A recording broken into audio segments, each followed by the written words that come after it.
episode of S&P powered by NAI. I am the S in S&P. I am Song, your conference and engagement manager. And as always, with me is...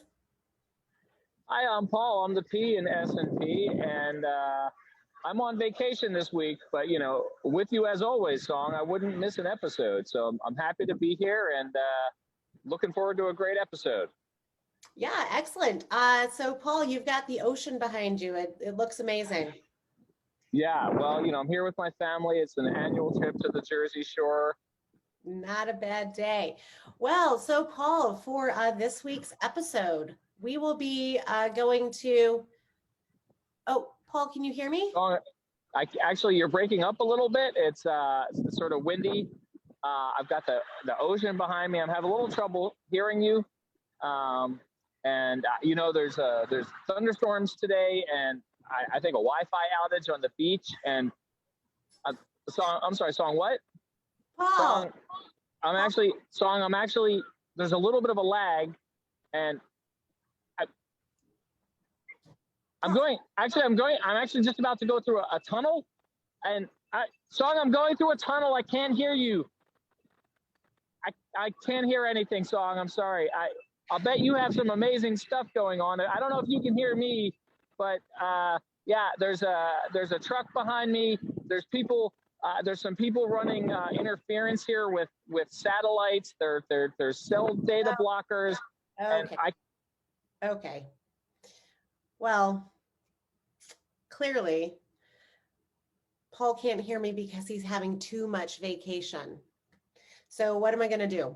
Because kind of need him for the segments. Okay. I have an idea. Paul, put on a lot of sunscreen, buddy. And we are getting in the car and we're going to the zoo.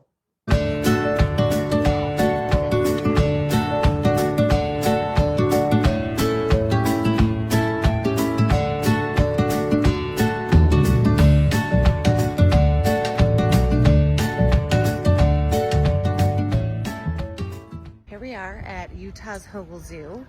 I used to work here in their special events department from 2006, I think, to maybe 2010. So I am here at Utah's Hogle Zoo with Tawny. Hi, everyone. Sorry, Paul, you've been replaced, buddy. Just kidding. But so yes, my alma mater, Hogle Zoo, and Tanya is in the education department. That's right. With guest engagement team. Yeah, I'm the supervisor for the guest engagement team. So our job is to engage the guests on grounds. We do some off grounds work as well. I have seasonal employees, a lead, and then a big teen volunteer program that I manage. Super cool. All right, I'm going to flip us around and you tell me what all this stuff is behind all this us. Chaos. Yeah, because I mean, look at this. Look at this. It's everywhere. Look. They're clearly doing some in-person programming, so hold on, let's turn you around. So this is our green room, named because the walls are thusly green. We have a blue and a yellow room, so this one is green room. And generally, this is usually our summer camp space, but this year we are holding in-person summer camps.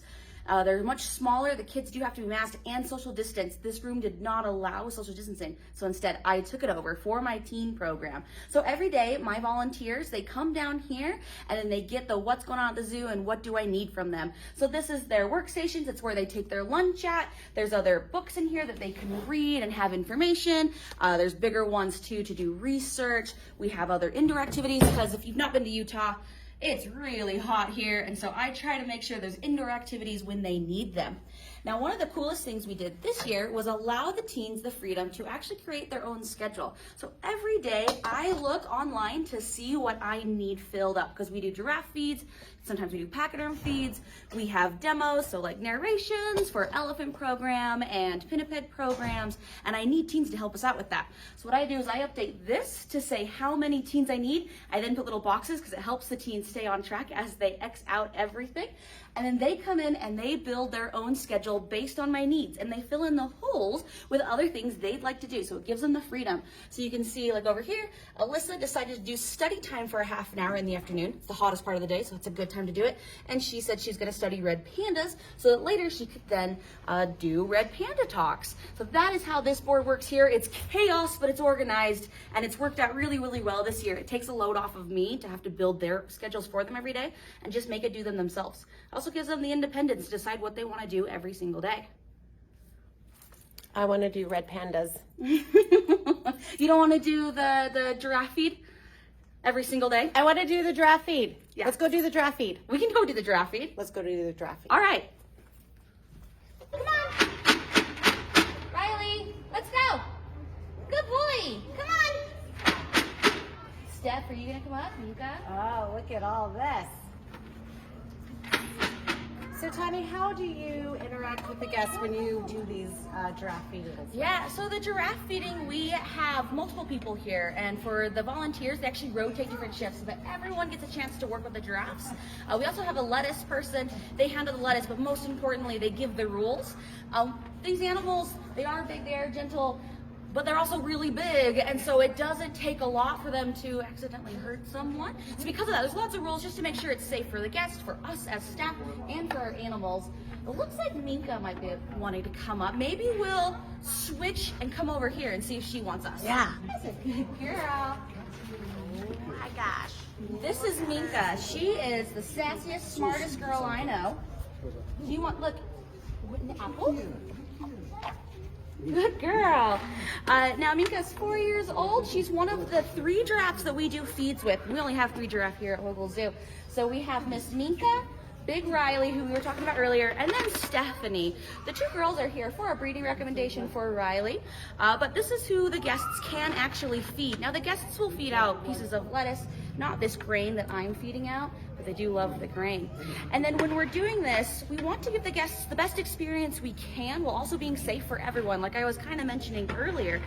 And then when we can, we want to get in some interpretation about the giraffes and talk about those features they're going to see, like again, while they're actually feeding the animals. And so this is an up close encounter. People get to see them up close. They get to feed them, smell them. They smell like cows, in case you're wondering. They don't get to feel them. They really don't like being touched, but they get all these sensory experiences along with some facts to hopefully make a lasting memory, a nice photo to share on all the social medias, and then to help promote us as well when they share those social media posts. And for us, we're hoping they can learn something to help change their behaviors and how they react around their own life to help our animals like Minka, this giraffe here. Did you want to feed out some grain? Yes, I do. You just kind of flat hand it and then put it in her mouth. Our goal is to not drop any. It's actually, there you go. She has very soft lips. She's pretty good at it. Oh, that is delicious. This is the best day ever, Paul. That's a good girl. Oh, man. Oh, man. She's got the most amazing eyelashes. She really does. Those big long eyelashes, great for keeping dirt out of her eyes on that hot African savanna. Makes all of us put to shame because it's beautiful. Well, yeah, so this is one of the things that our teen volunteers will actually help us out with. So we go through a big intensive training program because doing this giraffe feed is the most complex thing we ask any volunteer to do. Because right now I'm thinking about, what is she doing? Am I being safe with her? Is she being safe with the guest? What are the people over here doing? I have to balance all these things all while putting on a smile and interpreting to the guests. So it's a big ask that we have our volunteers do. And adult volunteers sign up for the roles and I fill in who doesn't sign up with my team. So it's a big variety of people. Some of them only come once every 2 weeks even to do a feed. So it's part of the balance of my job is seeing and recognizing who's already good, who do I need to mentor, and how to balance this whole thing out. Interpreters are very, very busy people. Do you want to do last handful? Yeah. And then we'll give her the all done. Oh, and then you get all done. So then, to do all done Danbury feed, we put our hands up and we go, all done, all done. And you gotta walk away. This is, no, you're a trained giraffe. Go away. All done. All done. Girl. Thank you. Good girl. Thank you. So that's one of our example of our giraffe feeds. There'd be a lot more people up here, a lot more of us, like my teen volunteers, but here is how kind of giraffe feeds work out. Okay, so Tani, Yeah. I haven't been here for quite a while. So tell me, what are some of the more popular places within the zoo that you do interpretive programs? Yeah, so we try to fill any nook and cranny we can with interpretive programs. There's lots of spots. Some of the favorites, though, in Utah is going to be anywhere indoors because it is hot here in the summer and cold here in the winter. So in the wintertime, our small animal building is really popular. In the summertime, it's popular for guests, but it gets really loud in there, so it's hard to do interpretation programming. In our Rocky Shores area, which is where like sea lions and seals, polar bears and grizzly bears live, our Tidewater Cove, which is where we're going next, is a really popular spot and one of my very favorites.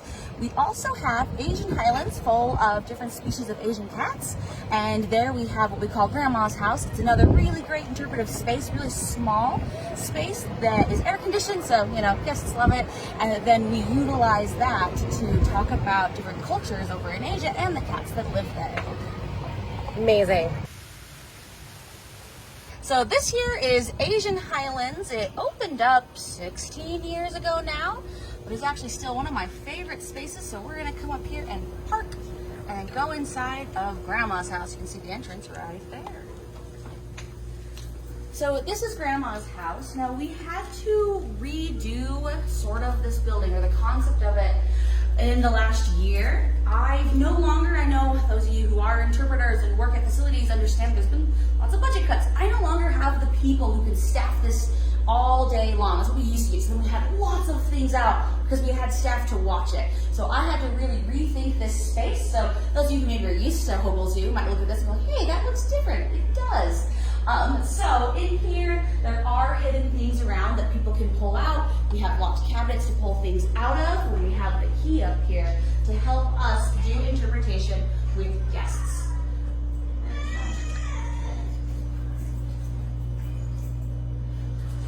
And Tani, this is obviously interpretation, cultural interpretation. That's right. Right, up in Asian Highlands, because Asian Highlands was built to house Amur and Siberian cats. That's right. And so this Grandma's house interpretive room, therefore, then gets interpreted from a kind of Himalayan That's right. standpoint. Different cultures, and inside of this space, we really represent a lot of cultures. And so there's things that we're still trying to work on of how do we do this appropriately. And as time has gone on, we've changed things here and there. So we have lots of activities in here. I'll pull one down where we talk about things and let kids play with different activities. So inside of this looks unassuming. I have a ton of chopsticks, and then we actually just have cotton balls for them to pick up with their chopsticks. I think that there's a couple ways I try to teach my kids, my teens, my interpreters on how to talk about different cultures and stuff we're all learning. But one is obviously to never mock. I've seen before interpreters talk about chopsticks like, isn't it crazy that they use chopsticks instead of whatever utensil that person's used to? So we're really careful to not frame it like that, to instead show how this works, how they utilize it, how it helps them eat their food and learn a whole new skill for us as well. A lot of our kiddos that come in here don't know how to use chopsticks, so it's a real challenge for them to be able to hold something appropriately. So this is all stuff we're working on, is how do we appropriately share culture without appropriating culture. So this is another activity we'll do with kids that one thing I really like about it is it's almost endlessly reusable. So it's just some water and then on this stuff called magic paper, and then when you brush it on, looks kind of like ink. So some of them have the guides for the letters. Some of them are just blank and the kids can just basically paint with water and create different scenes. So this is another new activity that we have this year. And again, that water will just dry, it'll appear white, we can just use it endlessly, which is one thing I really like about it. I don't like to use a lot of resources, a lot of paper, one-time use things in our interpretation.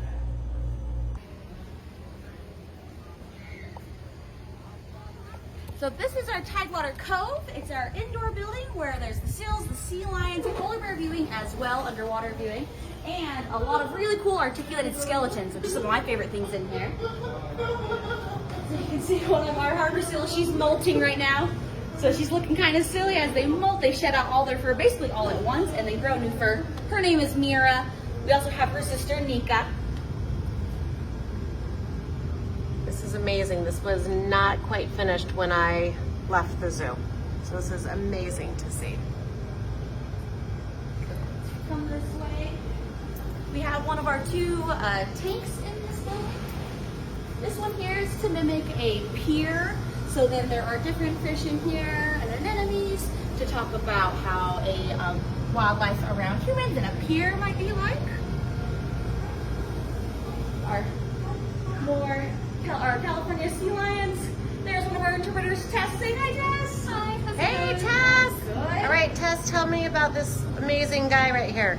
Oh, we got the other one coming up out of the water too. So they'll usually come out for their afternoon nap around this time. So we've got our two California sea lions. We've got Maverick and we've got Diego. Diego was actually born in the zoo, but Maverick came to us from the wild. He's one of our wild rescues here at the zoo. So he actually washed up on a beach in California with an injury to his eye that was making it so that he couldn't hunt anymore, he couldn't catch fish. Luckily, the Marine Mammal Care Center rescued him and brought him to us, so now he gets all of the fish that he wants and he's doing very well. So these guys love to come out of the water and have a little nap in the sun in the afternoon. This is the rock that they always fight over every afternoon, and whoever wins, of course, has to stand up there and make the biggest, loudest noises to let everybody know that he won the good rock, and the loser has to go sleep on the dock over there. Loser. So one of my favorite things in this building is all of these bones we have around. We have articulated skeletons hung up above as well.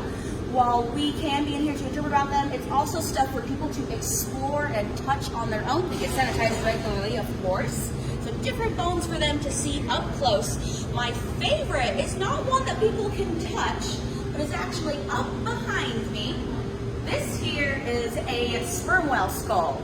We're one of a few places in the United States that houses any part of a sperm whale, and so we're really lucky in Manlock, Utah to have this amazing skull. Has lots of really cool adaptations to talk about how it lives in the oceans, hunts giant squid, talk about Moby Dick and the great white whale. It is really it is my favorite non-living thing here at the zoo, is this sperm whale skull. Now another thing we have in here is our tide crash pool. So every minute, every 30 seconds, a big wave comes in just like it would in a tide pool. There's lots of different animals in here, though people might not realize it, because when they think animals, they think of vertebrate animals and not invertebrate. But already you can see a sea star here. We do have some fish in here.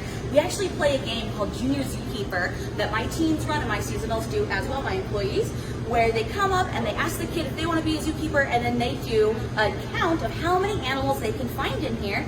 Then they get on our little radio just for volunteers and they radio into a zookeeper. It's just me. I'm pretending to be a zookeeper. And they give me an update on how everybody's doing in here, so they can also get on our radio and experiment what that's like, along with it's a counting skill game, it's a spotting game, and learning about different kinds of wildlife we have here. So this is one of our favorite areas too. It's unassuming, but actually really cool. Tanya, would you tell me how and why did you become an interpreter? You know, what's funny is people will ask all the time, like, to work at a zoo, what degree do you have to have? And they're always surprised when I say, I studied geology. So that's my history. I actually was a geology major, but I also worked for the teachers. I taught classes for them, I taught labs, and I enjoyed teaching so much. I also always liked animals, but I grew up thinking, like, there's no way I'd ever get a job at a zoo. And I applied here at Hogle for a seasonal position in 2012, and I got it, and I just never left. So that's how I got here. I love talking about animals. I love talking. I like my role a lot. People will ask me if I want to be a keeper, and I super respect keepers. They do such hard work. Yep. It's not really work for me. I like talking with the people, and I don't have to pick up that much poop, which is like, good. A win! And then I just gotta talk all day. I'm a professional talker. So that's what I do for my job. And kind of how I got into this was sort of a little bit of luck and chance, and then stubbornness of sticking around until they gave me a full-time job. I tricked them into it. Awesome. Song, I have no doubt that was great. That was probably awesome. I think, enjoyed that probably. And yeah, thanks for sharing that. That was really, really terrific. And looking forward to being back in the studio with you shortly. Okay. All right, Paul. Well, you have fun wrapping up your vacation to the Jersey Shore, and we will see you next time on S&P.